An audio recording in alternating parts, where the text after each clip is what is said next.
Hello, everybody, and welcome to another episode of the Noizze Podcast as part of the Noizze Podcast Network and sponsored by Stereo Brain Records. I'm Sam Lewis, and I'm joined once again by Will Marshall, and we discuss the new Ithaca record, They Fear Us. It's out on the 29th of July. We discuss how great the album is. It really is absolutely superb. Please give us a listen on Spotify or wherever you get your podcasts. Please follow us at Noizze Podcast on Twitter, at Noizze UK on Twitter. Follow us on Noizze UK's YouTube as well. Give us a like and subscribe. Just follow us everywhere where you get your social media stuff, just to keep updated with everything that we're doing. Please give us a like and subscribe on YouTube and Spotify and all that good stuff. Thank you so much and enjoy the episode. Hello, everybody, and welcome to another episode of the Noizze Podcast on the Noizze Podcast Network. I'm once again joined by Will Marshall, the man of many talents, the man of many publications. How are you today, Will? How's your Monday treating you? It's a Monday, isn't it? It's better than most, not as good as others. In the grand scheme of Mondays, somewhere near that fleshy bit in the middle.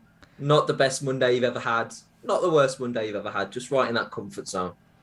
Yeah, always improved by the fact I still get to listen to this record. So, well, exactly. It's not a bad life to come back to after a day's work. My day has been fantastic. Actually, it's my first day of my holiday, so my day began at about 1:00 this afternoon. So that's a good start as any, isn't it? I'd had lunch by then.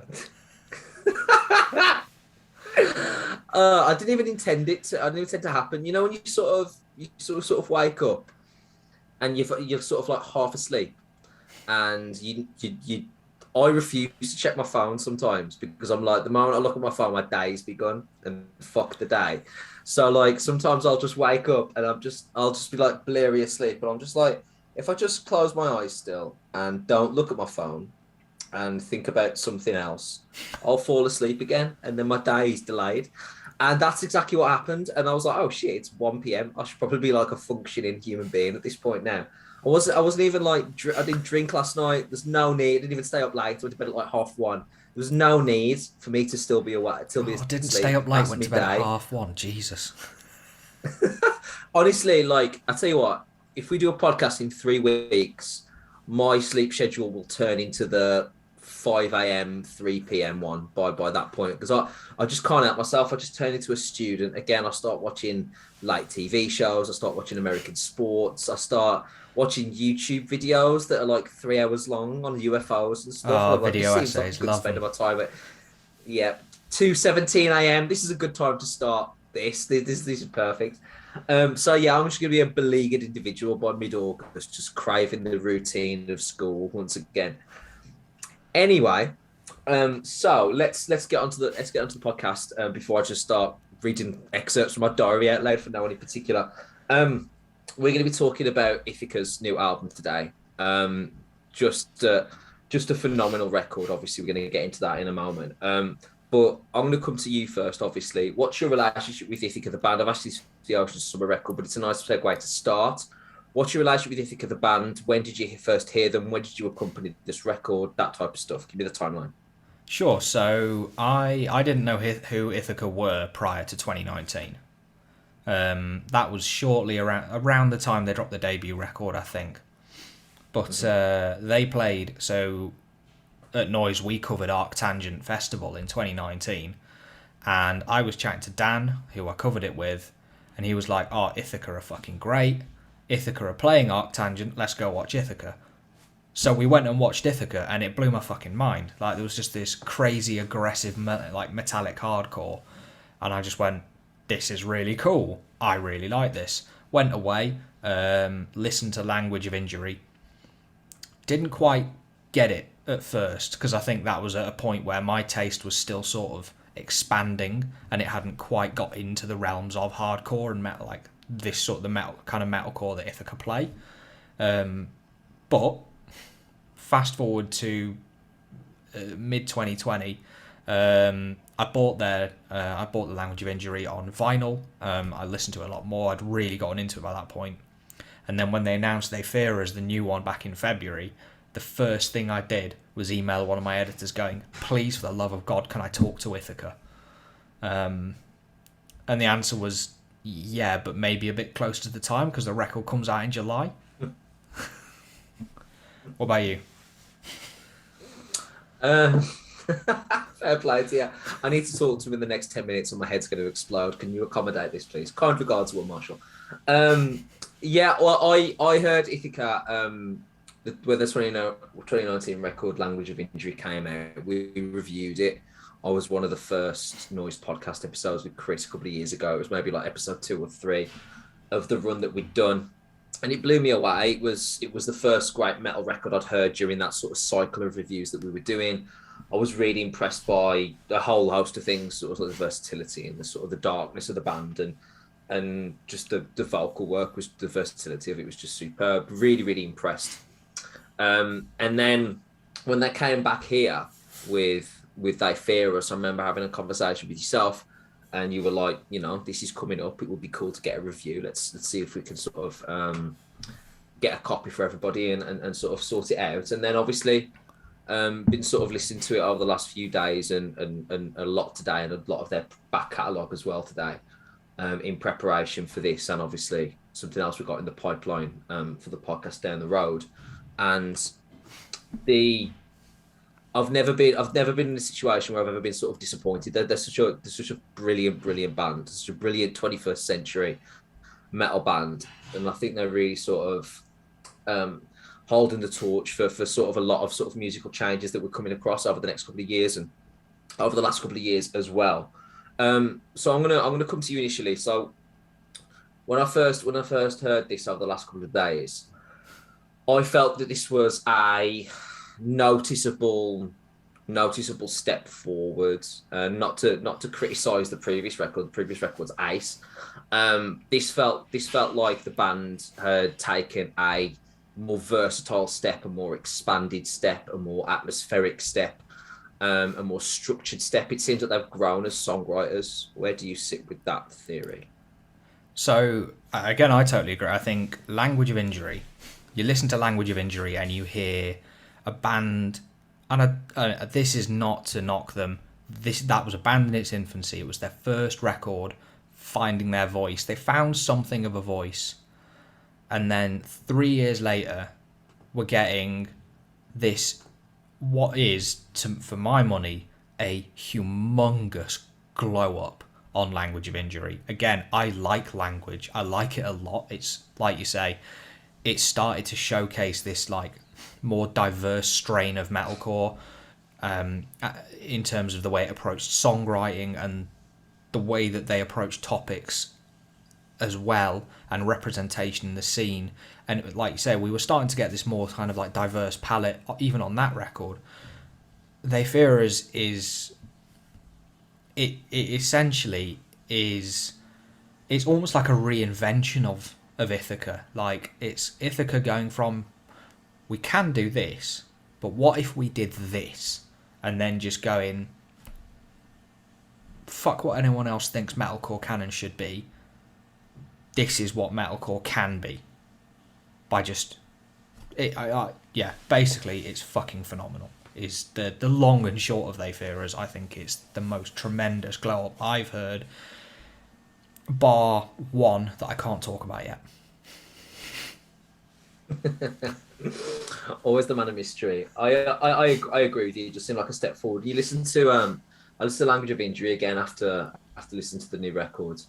I just wanted to get a bit of context again, because I hadn't listened to it really for a year or two, and I wanted to chuck it back on and just see where it sat, because it's nice to sort of look backwards in that sense. And you listen to tunes like Secret Space and No Translation on their first record, and they were kind of hinting at some of the stuff that's going on here, like the sort of the atmospheric stuff. It's not as structured. The new sound that you sort of heard on They Fear Us has certainly been hinted at, and certainly the foundation was set on Language of Injury. But it does appear, like you say, describe it as a glow up, I think is fair. It does seem in every way a more refined, a more streamlined experience from the band's perspective, just as punchy, just as sharp, just as heavy. But there does seem to be a greater emotive punch to what the band are actually capable of. And I think it really gets it immediately sets the tone of what the whole record's be about in this opening track. You list it in the way. it starts this heavy staccato style riffs, but the chorus on this will is beautiful. It's absolutely gorgeous. It's really heartfelt. The chord changes below this sort of, I don't know if it's one person singing, but it has the effect as if they've doubled the vocals. Like it kind of feels like a group vocal, but it's not, or at least it feels like they've doubled that vocal line a little bit, just to sort of accentuate it a little bit. And the riff to follow with the discords as well is just terrific. Where do you sit with this opening track? Because I was just immediately won over. I think it's really interesting that just to go back to what you said it's a more streamlined album. I disagree. I don't think Okay. it's. I think it's more expansive. I think it covers way more ground. So it's less that they've focused in on something and more that they've brought in so many different influences and disparate sounds, and then just made it work. It's so cohesive. In the Way is a fucking phenomenal track. And I think it's again really interesting that you've picked out the chorus first of all, when you've got an opening line that says, "It's not a job, it's a service, and I get paid in satisfaction." And it's also got a line, and honestly, this line is hard as fuck. You've got Jamila screaming. You've got Jamila screaming. I take your calls in the bathroom so no one can hear, and wash your blood down the sink because we don't keep souvenirs. Ah, ah, that's That's poetry right there. That is fucking dark as fuck. It's beautiful. Opening Yeah. song, and you're coming in with a line like that. Fucking yes, please. That alone, because I got texted that lyric before I'd heard the album. Like about a week, a friend texted me that lyric and went, "This is the hardest like mosh call of the entire year." And then I heard the song and I was like, "Oh fuck, that's special. That's so good." Like it instantly just grabs you, and we're not even 30 seconds into the song. So yeah, In the Way, when it's and it doesn't let up from this level of quality either. I'd argue there are bits that are even better, and yet they fear as In the Way is a phenomenal opener. Like it's brilliant. I would agree. I would agree. It's a tremendous song that really sort of immediately sets the bar for the type of band that they appear to have turned into, because it has a whole host of things going on in this. It's got classic hardcore, that kind of people slicer-esque discords going on as part of the riffs. You've got mosh calls, like you say, you've got brilliant lyrics, but also like there's a real current of melody, and Pew takes a piss out of me all the time for talking about this, but I'm a man that loves the blend. Well, I love balance. Like, give me the light and the darkness as well. I like a band that can do both a little bit. I like the mix, and when it's done well, it really sort of lifts everything up with it. A rising tide lifts all boats, and I think what you've got here is there's like a real empathetic quality to it. It's hard to define, but like it immediately felt emotive. It immediately felt heartfelt. It immediately felt genuine, in amidst all of the chaos, which I think is really hard to do. The amount of bands that have failed to nail the emotive element of their music because it sounds cliche, or it sounds forced, or it just sounds too poppy, and it's difficult to swallow as a metal consumer. Looking at you, every metalcore band I've listened to since 2010. But like, this feels incredibly on the other side of the scale, where it actually feels like we're really tipping on something that's really sort of emotive and really sort of scarring. I don't know. It was an easy album to align myself with emotionally, and just listening to it. It was a real experience, even just from the opener. This might be a bit of probably not that much of a hot take, but it's certainly ill considered. The more raw That's sounding my favourite kind of take, Will. I've built a career on that. Don't you worry. the more raw kind of sounding metalcore, like I'm not saying this is badly produced because it fucking isn't. Like Lewis Johns is an absolute wizard. The guy that recorded and produced this album is fucking incredible. He's one of my favourite working at the moment. But like stylistically, it's a bit more raw. It's a bit more chaotic. It's not as polished as like the modern metalcore sound, if you get what I mean. Like the post-human kind of era, Bring the Horizon, the modern like Architects records. I'm not knocking them, but what I will say is I don't think they're as emotional. Like, or at least the emotion they try and convey never hits as hard as when you've got something that's a bit more scabrous. Like, because this entire record is essentially a fuck you to patriarchy, male power, colonialism, every form of oppression under the sun, because they are such a diverse band that they are tearing that all down and opening, like, using their own hurt to, like, fuel this tirade of emotion. And it's never just anger either. It balances out that, like you say, that light and the dark really well. I would agree with that. I would agree with that. If you listen to the follow up track, The Future Says Thank You, I think that's incredibly clear because there's some moments on this, man, like opens up between there's like a call and response between like a heavier vocal and a more melodic vocal that opens this. And I think that really sort of symbolizes what we've been talking about. When you combine that with um, this like sort of harmonic sort of guitar line that follows later on in the song as well, where they've got this riff and it's just followed with this beautiful high pitch, very metalcore kind of guitar riff underneath, which I just think is absolutely superb. There's just some beautiful guitar work on this, and I mean it in the sense of like beautiful in like heavy and dexterous rather than sort of artistic and soft in any kind of way.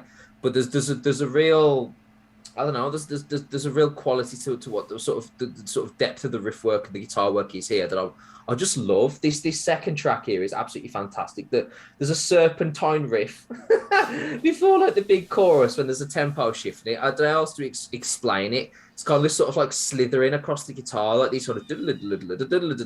It's just unbelievable.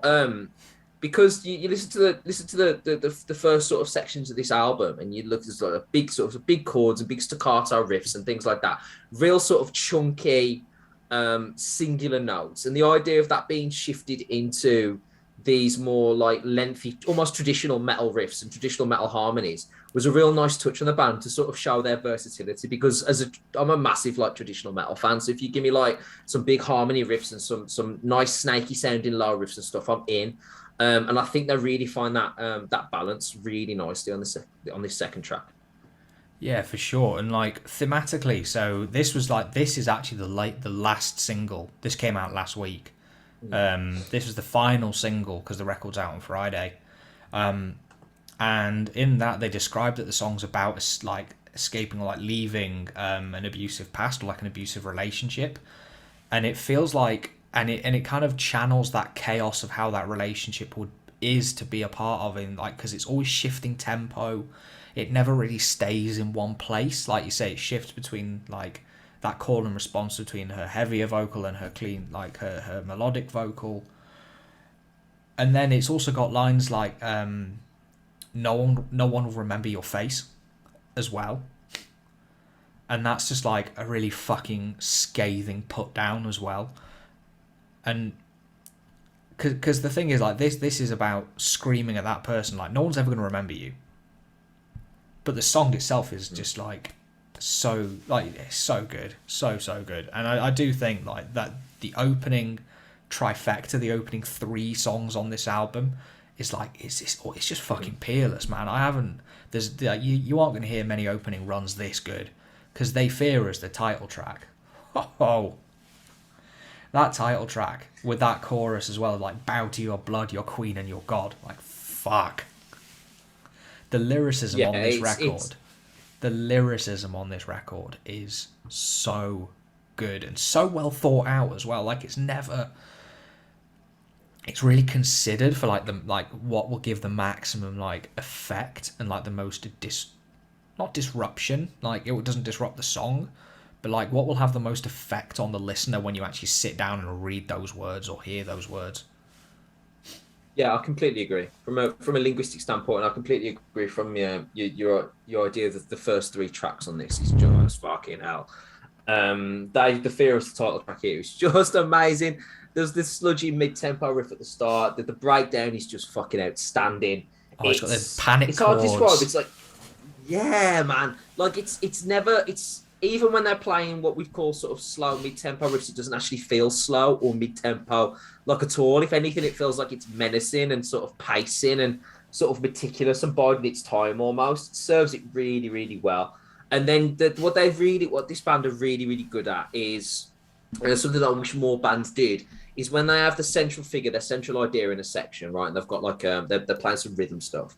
what they do is they're like, oh, that's not enough. We need to add another layer here. We need to add another note, another riff working underneath, something else going on, something not to take the focus away, but just to sort of colour in the background here a little bit to add another depth to it. And I think that really sets them apart because you listen to this record and it's as powerful and heavy and as well thought out as you point out that it is. It's also really sort of like really well structured and sort of really architectural in the way that the songs have been put together.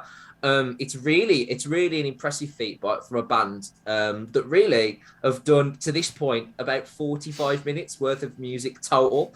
Like it's quite extraordinary, really, when you actually think about the musicianship, but not like in a all right, okay, a great musicianship in metal, like fucking Paul the other one, of course there is, but like the idea that this isn't just look how many notes I can hit, look how many sweep picks I can do, look at our fucking drummer with his mechanically assisted kick pedal. But it's actually like look at how well structured our songs are, look at how we thought about the overall art form of the music here, look how we're actually putting in stuff and we're considering the overall part rather than just taking it in turns to show how impressive we are as musicians. But this third track really shows that sort of depth of songwriting, and that's why I felt like just going in that this is a humongous step forward for them at such an early stage of their career as well. Yeah, and there's something I really want to like pick up on in this song that they do. Like you say, when you say that they're considering the whole structure and how they actually construct a song, what elements they bring in, you hear that chant that happens right before the solo, I believe it is. They've got that chant right before the solo and the drum break. So that drum break is, I mean, they obviously recorded it in the studio and then actually pitched it up. They deliberately pitched that drum break up to sound like an Indian doll drum. And the reason they did That's that, cool. the reason they did that is because that chant is a field recording that Sam Chetton Welsh, the guitarist, he took that recording when he was in India. So ended up going to India for a short while when his mum died, and so he obviously spent time with family. There was the funeral, the ceremonies, and then he travelled a bit. But that field recording he took is it's a ceremony by the banks of the Ganges, and it's a welcoming in of like and reflection of like the divine feminine, like that chant. And they've brought that in and it doesn't sound shoehorned. It's brought in as a way of celebrating their own like diverse heritage, their own diverse walks of life, and that's brought in. And then they not only bring that in and say this is a like an atmospheric kind of segment of the song. They pitch up those drums so it doesn't sound like it's on its own either. They Fear Us is one of my, I love this entire record, but this is one of probably my favourite songs because of, not just because of that, but like because of how considered and how diverse it sounds, and how something of like a field recording from the banks of the Ganges fits seamlessly into this like extremely often chaotic metalcore. Yeah, it's a tough blend to make work. Is a bit of an understatement when you're trying to sort of accompany metalcore with traditional Indian music. Like there's no way on paper that should work. I mean, it's like a Sepultura type experiment that they're sort of attempting here. It's just utterly astonishing, really. I'm gonna talk about the next section of this band because at this point I started thinking, okay, when you're like 3 tracks in, you start to get a feel for where you think the record is and what you think the record is, and what kind of sound you're expecting. This band didn't really do that from tracks 4 to 6. And I wrote down, and I tweeted this out a little bit earlier, but there's like 3 or 4 bands that the next tracks 4, 5, and 6 made me think of in no particular order, but I wrote them down regardless. I want to see how it fits with you. Svalbard, Cancer Bats, Every Time I Die, and Mastodon. That was genuinely some of my instincts for some of these musical choices here. And I'll fit the jigsaw pieces later on. But when you got to this second portion, this middle third of the album, I guess, I found myself like astonished at the versatility and how far-reaching the arms of their music was. Where do you sit with this next section and my general ideas?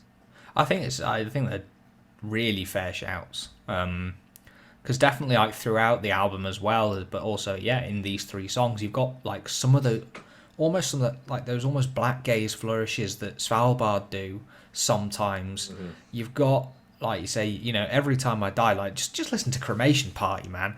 Like it's a just what 2 minutes and 8 seconds of just rage. It's so good. And then you've got the Cancer Bats kind of like. There's bits where they do that almost sludgy kind of hardcore. It's just really fun, like, and energetic. So and then with Mastodon, absolutely, because Mastodon, like, the question there for you though is like, are we what era Mastodon are we talking? Because like, Right, okay. because arguably they draw on all of them. They've got like the heavy, like, again almost sludge like of the early, but Sam, and he admits this. Like Sam when I talk to him, he is a humongous. Their guitarist, he's a humongous prog fan. So like modern day Mastodon isn't a million miles off either. Because like, even though this isn't a prog album, no one is ever gonna buy me trying to tell them it's a prog album. But the way they construct songs and the album as a whole, it is almost progressive.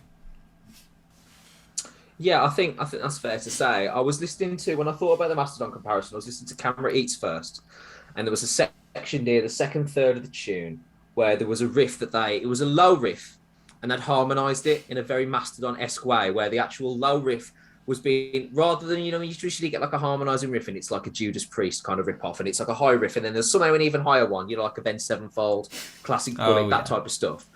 Right. So it wasn't like that. Mastodon used to do this thing, like listen to sort of like songs like March of the Fire Ants and stuff like that, where they'd have like a low riff and they'd harmonise it further up the guitar strings, but it wouldn't feel like a traditional harmony at all. And if anything, it made it sound really fucking eerie and really cool, really interesting. It's like kind of off kilter. It sounded like almost like it underlined your message rather than actually made it all neat, and it was really cool. Anyway, so I was thinking early sludgy Mastodon, but the sort of harmonies and stuff. And I think when you talk about Sam being a big Mastodon fan, this sort of modern progressive metal, that type of stuff, you can actually hear the sort of elements to where that has sort of appeared. You're absolutely right, because I think it is a brilliant song. I'm going to start this in a minute. It's a slow and punishing opening. It's a beautiful lead along the chorus, just sitting there in the background, just absolutely gorgeous as the chorus is furling. There's just this sort of like pirouetting lead just sort of going on behind, like an accompanying dancer at a ballet or something like that, just sort of happening in the distance. It is just absolutely wonderful. And then the change in the pace and disgusting is the adjective I'd use for the sort of follow-up breakdown about halfway through this. It is just unbelievable. There are some fucking riffs on this, and by track 4 I was like, holy shit, where there's like these tracks that are like 3.5-4 minutes long that somehow managed to squeeze like 12 different ideas, and it is really, really, really great. And I agree with you. When we get to sort of Cremation Party, that was my initial Cancer Bats thought, and then every time I died was on number 5. But there's a bit of like classic hardcore, sort of that gritty. We've got 2 minutes, but somehow there's 9 riffs in here, and it sounds like it's just extraordinary. Like it sounds like 2 people are fighting in a bathroom somewhere in the background of the song. Like it's extraordinary. Like really, really good. That sort of shows off their versatility again. And so when I got to number 5, it was like it's the riff that was off kilter. Like it wasn't quite 4/4. It's like swaying, isn't it? You know what I mean? It's got that danceable quality to it that I heard in great recent Every Time I Die tunes, especially off the new record. Actually, it was just like there's like pinch harmonics with like a punk attitude. I was just in love with this middle section because, as well, considering it's like a 35-40 minute record, you can actually split this album into thirds. And the first one sounds like they're a modern metalcore band that's sort of stretching out into like a post-hardcore environment. This middle section feels like a fucking application to be like the next great punk rock band or punk hardcore band. And this third one, which we'll come to later, sounds like I don't even know how to describe it. It's like a completely different sort of misanthropic love letter to some distant erstwhile emotional feeling on some random island with the rain and lighthouses and stuff. Like it's just unbelievable. this album, before I just stop babbling, by track 6, well, I felt this was a really, really, really special record. Oh, absolutely. Yeah, I mean, because track 6, which is called Number 5, which is fun. I love the fact that It's great for the OCD among us. it's got that really like repeating guitar pattern, like you say with the pinch harmonics, and then it's just the breakdown is just like filth. And it's by the end of that like second third, if you're, I mean, to be blunt, if you're not sold on this record from that opening line of In the Way, I don't know what to tell you. But like, if you aren't quite there, and then track 6 still hasn't got you, I mean, you've only got like 10 more minutes of music, right? So you may as well stick out the rest. What's it? I know, probably about 13, 14 minutes of music after that. But it's just like that middle third is just like, especially 2 of the songs being like just really fucking chaotic rages that just don't let up at all. So good. Yeah. And then we go into Fluorescent, which is like, so as they described it, it's the most personal song on the album. On an album that's already beautiful. Very personal. Fun fact about this one, when I talked to him, I mentioned that on parts of this record, and I'm sure you do as well, I get like classic rock vibes from some of the tones. Yeah, definitely. The one of the guitar tones they used on Fluorescent on track 7 is the Eddie Van Halen guitar tone. They went to Lou and they said to him, "We want that tone," and he went, "Yeah, got it right here." Like what? So it was a very deliberate like choice to like bring in that other influence that they have.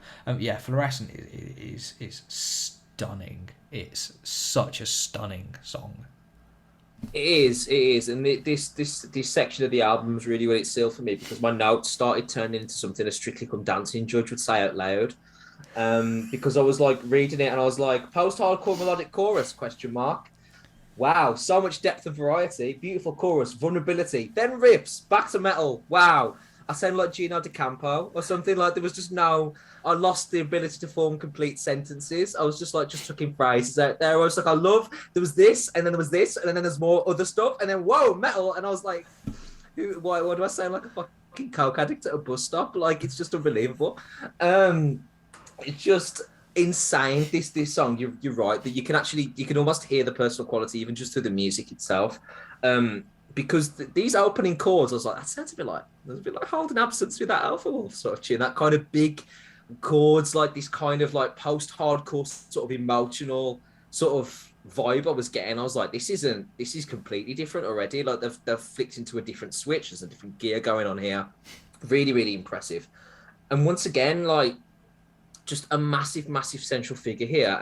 But by no means do they abandon anything else that they're good at. They somehow managed to thread in this metal sensibility as well and keep it grounded with some great riffs and some real metal tropes going on here. Like sort of just in case where they're trying to, just because the metal fan might be turning off, like they sort of bring them back in quite easily, and then sort of the emotional guy starts thinking, oh, maybe it's a bit dark, and then he gets brought back in with another chorus. Like it's wild how they're simultaneously catering to sort of different fans at the same time.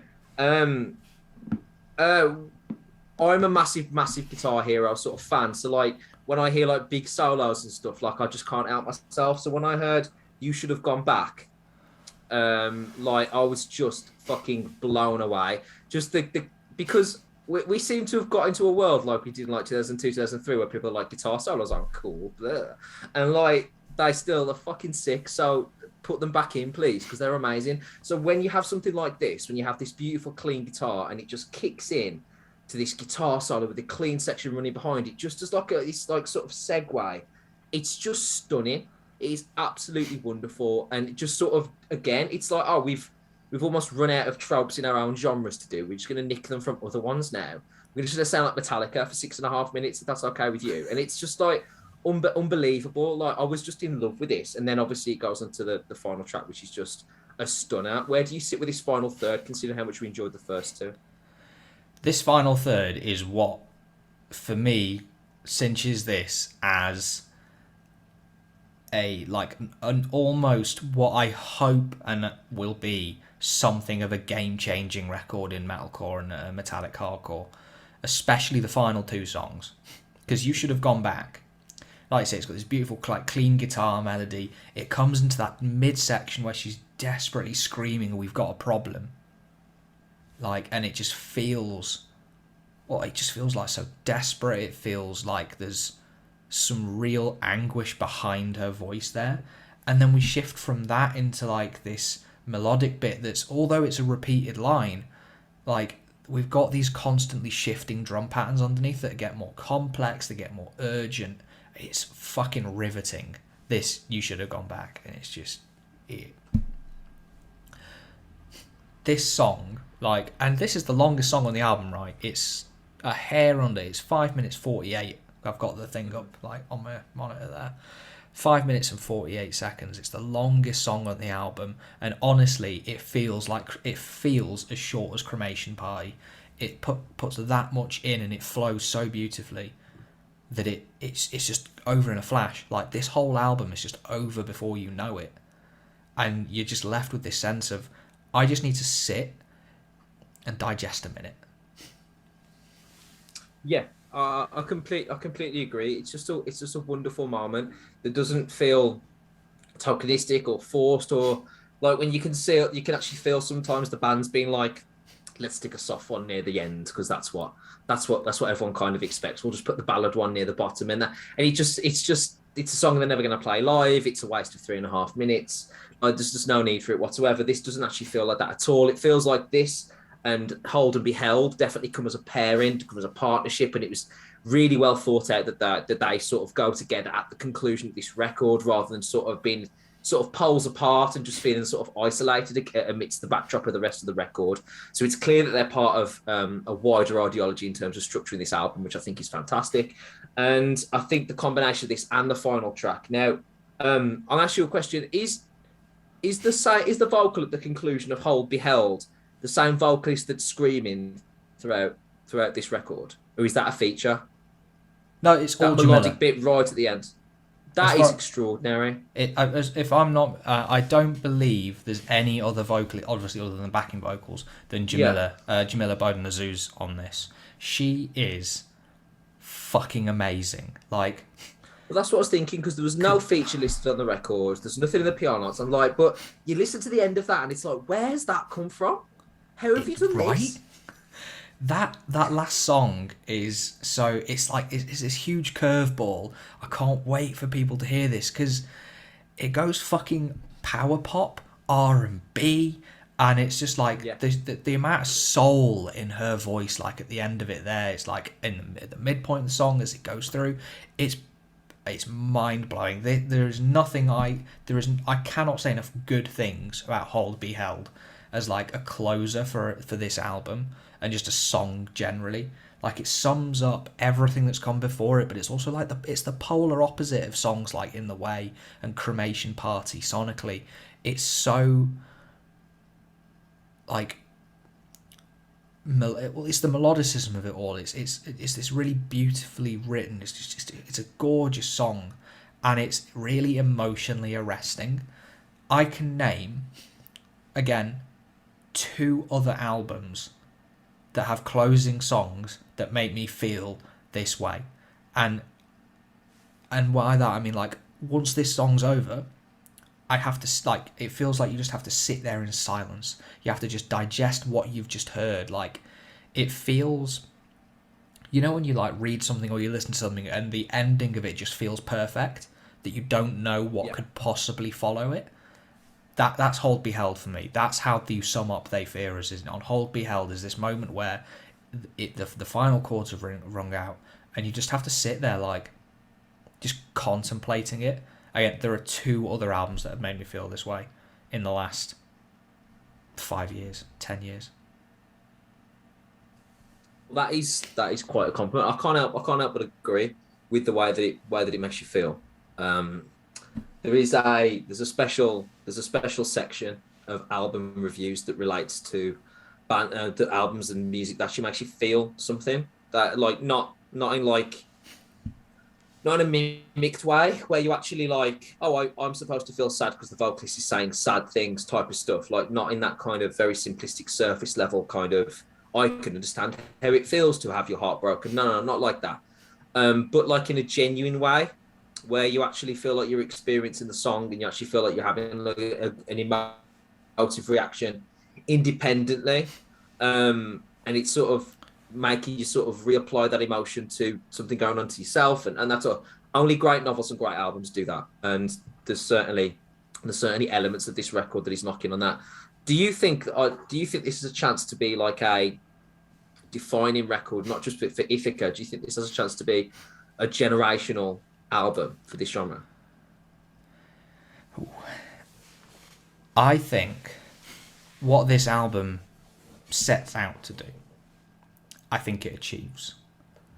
So always, and you know, obviously you read the press notes, and I've talked to the guitarist Sam about this. The intention with the album was not, and not in a like up their own arses kind of way. It was to be disruptive.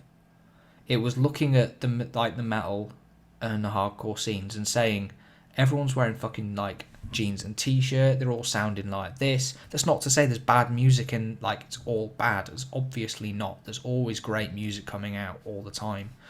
But it felt like it needed shaking up. And here you've got this incredibly diverse, both in terms of like heritage, in terms of identity, sexuality, incredibly diverse quintet of musicians that look at metalcore, look at the genre, and say like, it's basically a bunch of stuffy white dudes. Let's shake that up. Let's do something really disruptive. Let's challenge outdated norms of male power. Let's really go after people that abuse others. The future says thank you, you know. And this album, it sets out to basically show other bands, hey, you don't have to fit within these strict confines of genre. You can you can pitch your drum breaks, you can have, you know, Indian doll drums, you can have religious chants, you can have an R&B turn, a power pop turn at the back of your album, you can do black gaze, you can do prog, and you're still a metalcore band. So as in terms of that, I absolutely think this is a landmark album for Ithaca and the genre, because it just blows the doors open. It just goes, no. You think there's a rule book for this shit? There fucking isn't. Just look at that cover. You know, you've got Jamila there in this like bright orange, and you've got all of the other band members in like these subdued white tones. You've got this really classic looking font. You know, aesthetically, this album has such a strong aesthetic and sonic identity that's all unified under this "they fear us," the they being the people that they are challenging, every single person that they're challenging, and obviously the us being like not just Ithaca but those that they represent. So the less up my own arse, as it were, way of saying this is, do I think this is a landmark album? I absolutely fucking do. This is incredible. Like there are not enough words that I can use to describe how fucking good They Fear Us is, and how much of an impact this should, I hope it has, on the scene as a whole, by making people realise just how creative you can be and still have your own identifiable sound and still have that cohesive identity, all working within like this theme. No, I agree with that, and I think that's very well put. I think that the idea that they've expanded on the blueprint of what a modern metal album can be is absolutely true. You couple that with the way that they write lyrics, the way that they're put together as a band, the sort of political ideologies, and the way that they produce those, and they reflect those on the music. I think it's all from a band that is clearly incredibly unique and incredibly versatile, and hopefully, like yourself, I wish that it gets the coverage and the sort of reaction that it deserves over the course of this year, and it moves the needle for them, because it absolutely should. I think this is going to be a strong consideration come the end of the year, certainly for us in the Noizze HQ, about talking about what albums are going to be there at the end. Me and you have discussed some really good ones already so far this year, and I think this is just another one that's going to join that list.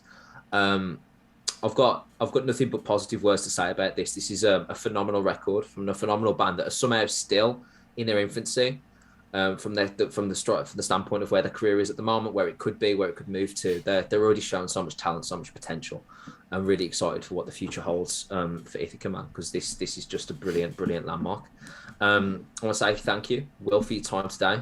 Thank you, everybody, to listen to the podcast. Please follow us at Noizze Podcast on Twitter. Follow us at Noizze UK on Twitter. Follow us on Noizze UK on YouTube. Please like and subscribe, etc., etc., etc. Follow us on all your relevant socials. Please listen to us on Spotify. Give us a 5-star rating.